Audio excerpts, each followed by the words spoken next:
So hi! Welcome and welcome back to my YouTube channel, and for today's tutorial, ituturo ko sa inyo kung paano nga ba mag-allow ng notification sa ating Yahoo Mail app. But first, kindly subscribe to my channel and don't forget to hit the subscribe button and the bell to notify you for my new updates. And if you want to learn more, just keep on watching and let's start.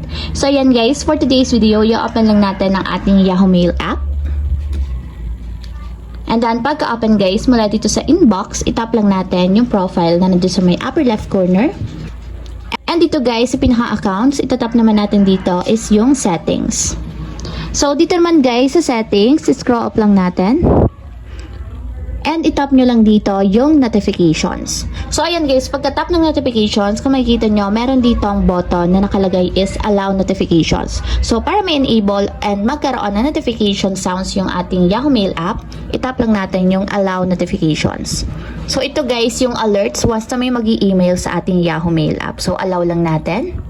So, dito guys, pwede nyo i-customize yung notifications. Pwede nyo i-enable sa lahat ng emails, or pwede namang i-enable nyo lang yung may mga priority kayo or yung merong categories or kahit wala.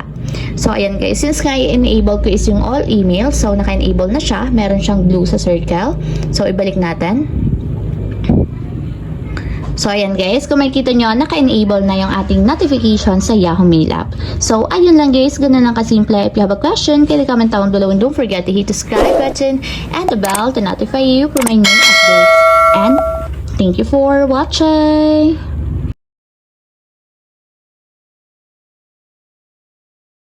Living life, every day, late at night, not okay.